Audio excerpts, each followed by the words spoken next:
Hello everyone, this is Husky here back with some more Starcraft 2 Heart of the Swarm 1v1 action. Boom, baby! It's going to be between Kaldi up on the top right side, and down the bottom left side, it is going to be Wilko, which is a fun name to say. I've been casting him a long time, I think since Starcraft Beta, and I believe I actually cast these two players playing against each other a long time ago. Not in a galaxy far away. We're still in the same galaxy, but it was a long time ago. I think it was back in beta. Saying hi from Penguin, apparently. But it is going to be a PvZ. I actually always love watching this matchup just as a Protoss player personally, because I think it's a very interesting matchup where Zerg has a lot of options. Protoss has to be very specific in what it is that they're trying to do. As Protoss, if you let the Zerg start to get ahead in some way, it's very difficult to catch back up. There's going to be lots of counterattacks. There's some hard counters in the units they can get. And there's some big windows that Protoss really needs to utilize in order to capitalize on the strengths of their race. So right now we are actually going to be seeing a gateway expand, I believe, which we're actually starting to see a lot more of this. I'm not 100% sure as to the reasoning. It's just that Protoss seems to not want to let Zerg get to those higher tech units. Swarm hosts, for example. If you go to your natural, you're turtling up to a third. By the time you're going to be looking to take that third base, the Zerg player can already have you contained, assaulting you with swarm hosts, and making your life a living hell. So a lot of times you'll see actually Protoss players be a little bit more aggressive with their teching, a little bit less aggressive with their expanding, and it's just kind of where the metagame has shifted to just for a little bit. We do have a spawning pool first now out of Kaldi, and should be a hatchery coming on down. Tells that drone to attack, tells him to get into his fierce stance. A random fact, I don't know if you guys know this, but with ghosts, did you know that if you tell them to you can actually tell them to basically hold fire so that they don't shoot things when they're uncloaked? They actually put their gun on their back. Did you guys know that? They run around without holding their gun like they normally do. It's actually on their back. Fun fact. Didn't know that until recently. And that's what I love about StarCraft 2 is just the nice little touches like that flush it out, make it kind of cool. But anyways, we are going to be having a Cybernetics core coming up for Wilko, and this is something that Protoss...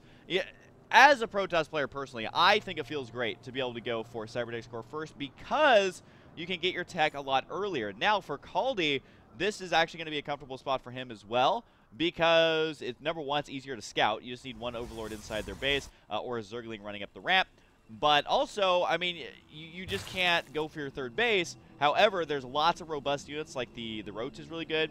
Banelings can actually be used at this stage of the game. Very rarely do you see that though. But if you want to be aggressive with an all-in, could kind of use Banelings. I think players have decided not to really do that. But Roaches, Spine Crawlers, things like that make Zerg very safe in the early and mid game. Now, of course, that doesn't mean that the Protoss players can't pressure them. It's just that those units and those defensive structures are so powerful right now.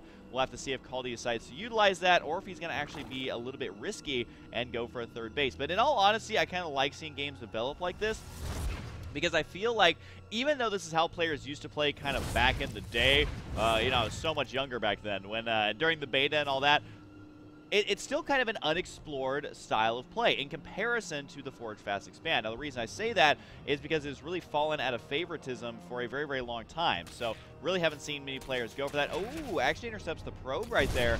That is going to be delaying the wall in here of those two gateways. That's actually a slightly big deal. I mean, it's not the biggest deal in the world. Oh, is he actually going to change this down? No, there's a gateway and a gateway. He almost threw down a Forge there, which is just habit, I feel like, of Protoss players, Forge Fast Expanding. And I believe he completely walls himself in right here. I believe so. It's got to be a tight fit either way. Maybe the Zergling can slip through there, but got to be walling himself in for now. He does also reveal to him that there is a robotics facility in his build order.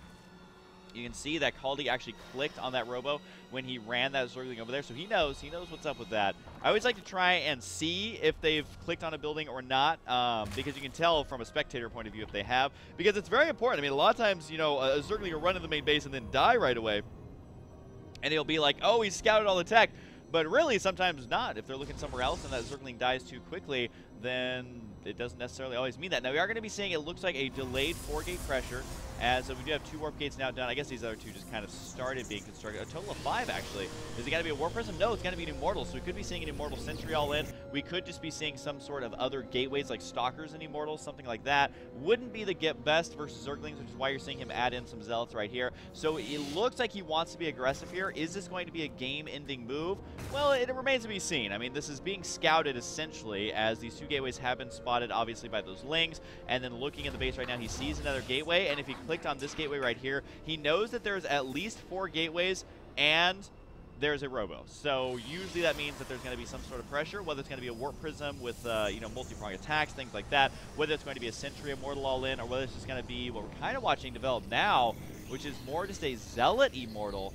I wouldn't necessarily call it an all-in, though, because he's got quite a few workers. He has cut workers here a little bit, though. So actually an interesting build here from Wilko. I'm kind of curious to see exactly how this develops, because, you know, Mass Roach Ling should be able to deal with this. If the Immortal is not shooting roaches, those Zealots are going to be almost worthless, just because the roaches can actually kite them really well on creep. We do have a Warp Prism going to be coming in right now, but no sentries in this forest. Now, normally when you see a timing attack like this, it is what we call a Sentry Immortal all-in, but by no means is that this, because it's a Zealot Immortal all-in, but then is it even an all-in, because he has a lot of gas to spare. So we'll have to wait and see exactly how this develops right now, but definitely is a very aggressively postured attack, I should say, because he's not getting any upgrades, he's not working on any other attacks, he's not working on expanding right now. He is actually going to be aggressive. Now, how does this work out? I actually have no idea. Normally you have sentries to rely on this, not a beefy Zealot army. We're about to find out. He wanted to throw down the Evo Chambers right there. It wasn't going to quite happen. Time Warp is thrown down. It's not really doing anything, though, because, look, there's no Zerg units in the Time Warp. Maybe a couple of drones, but that's going to be it. More Warpins right on the front line to try and be aggressive here, but this is a lot of Roaches. Now the Time Warps are starting to kick in as the Roach is trying to get around to attack, trying to get us around on those Immortals. But so far, Wilko's having some great control. This build apparently works out really, really well. If you can keep the Immortals alive, it is going to come down to control. You should actually be able to save these Immortals into the Warp Prism. Oh, that is so sick. And he'll go ahead and get the hell out of there. Now, did he actually do enough damage? Overall resources lost says yes. Overall workers killed, 23 workers killed. That build's pretty sick, man. I should try that out. Now, a lot of that does come down to the control, though, and the time. Because look at this. Even after killing 23 workers, he's only 9 workers ahead. So, yes, he's in the lead. Yes, he did some damage, but it's not, I mean, it's about the damage he had to do, to be completely honest. If he did not do that much damage with that, what are you guys doing? Are you gonna run up here and patrol? Is that yep, Roach is on patrol, man. The new hit album. But anyways, if Wilko did not do that amount of damage with that attack, say the Immortals got surrounded by Zerglings and they weren't able to do all that much, then he would have been way, way behind. But able to do just enough damage to even things out here a little bit. So you see our Zerg player already ahead in supply, which is to be expected, but it also shows him that, you know, he's not as far behind as he might think. He's almost tied in workers already, which again, as Protoss, you're normally a little bit behind in workers, so that just shows that his attack did do well, but it is not a game-ending maneuver whatsoever. Here comes another Warp Prism, though, to try and make that game-ending maneuver by dropping inside the main base. And this is actually a really good learning game for Protoss here, is watching, you know, when can you be aggressive, when can you do drops, and what is the Zerg reaction going to be. Now, so far, I want to say that Kaldi actually responded, probably didn't, like, send him a text message or something. He responded quite well to that initial attack. I don't think he quite expected something like that. I think maybe one more Spine Crawler would have helped him out a great deal.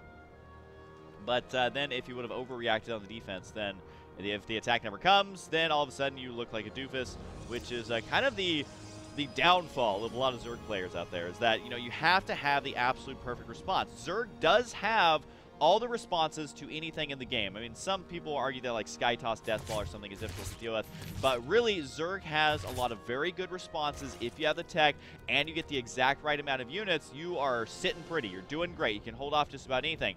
The problem comes when a Zerg player either makes a minor mistake, gets a minor mistel on the scouting information, or doesn't react perfectly on time with the inject larvas, the creep spread, things like that. So in all honesty, I feel like Zerg is the hardest race to play mechanically, because you have to do creep tumors, you have to do your inject larvas, and the thing is that if you miss a creep tumor or you miss an inject larva, it's not like a mule or a chrono boost. You can't reuse that energy in a very cost-effective way. So this queen, for example, if she's hovering, or say there's only one queen at the main base, if she's hovering any extra energy, that energy is most likely just going to sit there until maybe she lays a creep tumor, which, I mean, that doesn't happen that often, especially in the late game, and maybe she'll use a transfuse, but most likely not. So it's not like a Terran player where it's like, oh god, I forgot to drop mules, now I can drop 4. It's not like Protoss where it's like, oh, I forgot to chrono boost, now I'm going to chain these together to get out a +1 attack out, for example. So Zerg players, long story short, have to react correctly, have to be on top of their things. I think it's the hardest race to play mechanically,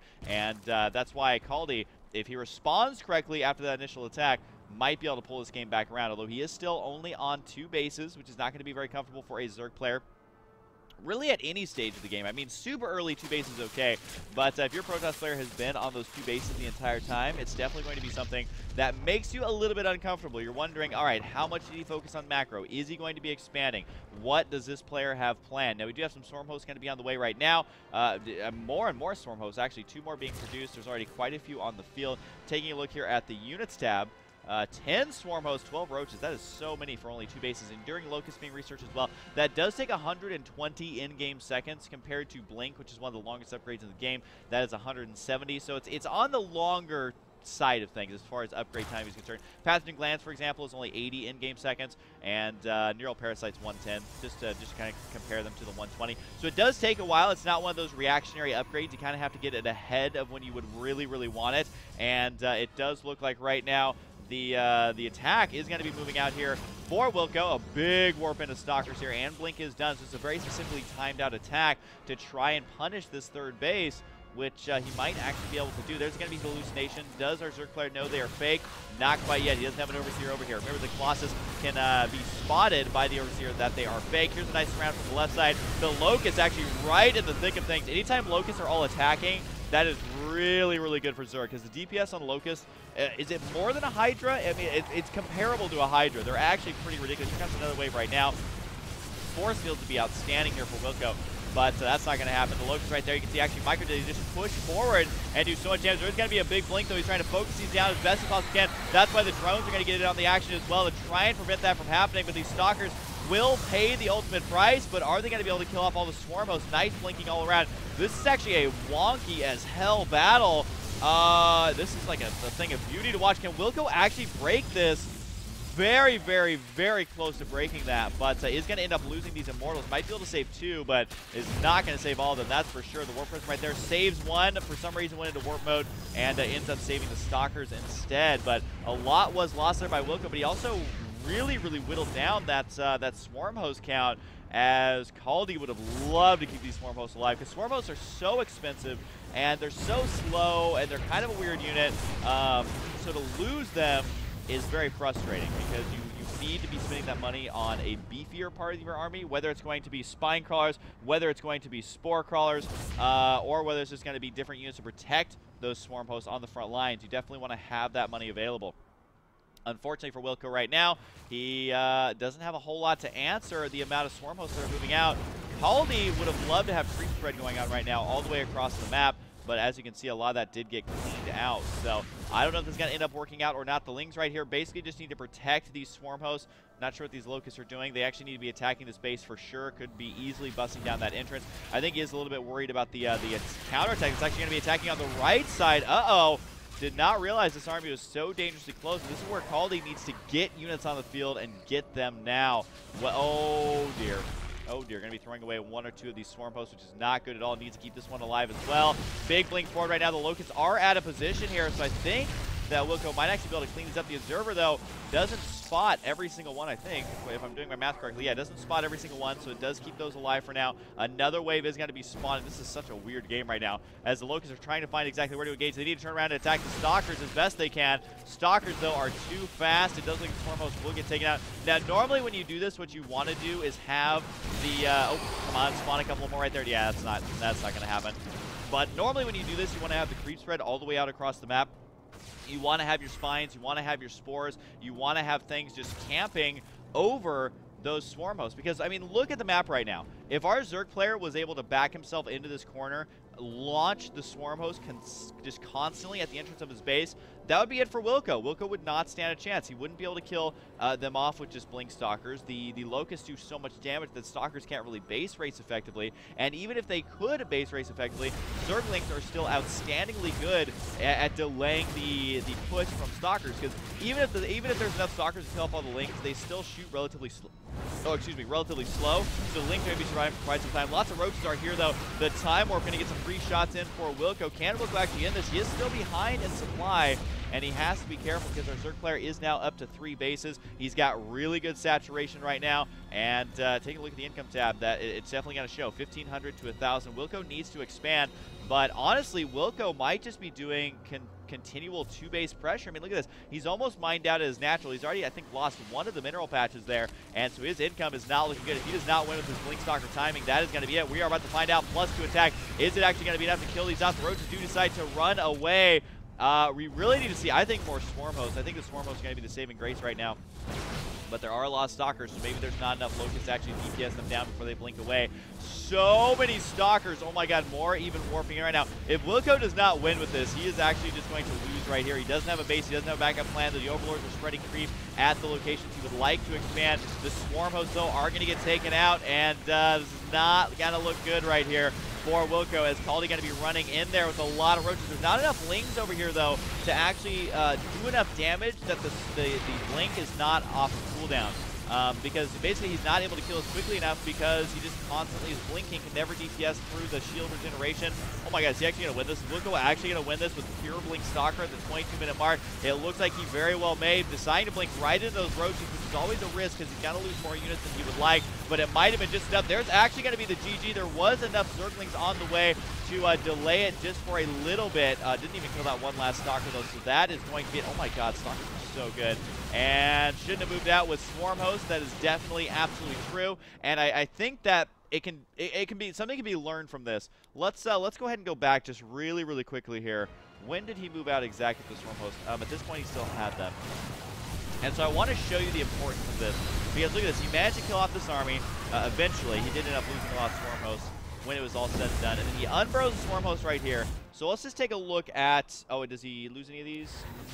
No, he doesn't. Okay, so let's take a look at the overall units tab right here. So we have 12 Swarm Hosts going up against just 9 Stalkers and an Immortal. So what that means for Wilko is that he absolutely 100% cannot allow the Zerg player to get to his base right now. Because if these Swarm Hosts run down here, set up a location over here, if there's an Overlord pooping creep, if there's Spine Crawlers there, literally Wilko is going to lose. So what Wilko is trying to do right now is intercept these Swarm Hosts and do as much damage as he possibly can. He did that really well. And what our Zerg player was trying to do is what I described before, which is end up just winning the game outright, which he has the units to do that, but he doesn't have the positioning. And positioning is always so important in StarCraft 2. And unfortunately for Kaldi, was not able to get the position to actually end the game right there. So great patience there by Wilko, showing us that Blink Stalkers apparently can be used directly to engage lots of units in PvZ. Normally what you're going to see in PvZ is if a Protoss player has that many Blink Stalkers this late in the game, he's actually going to end up losing, because those are basically desperation Stalkers where you don't have any tech on the back of it.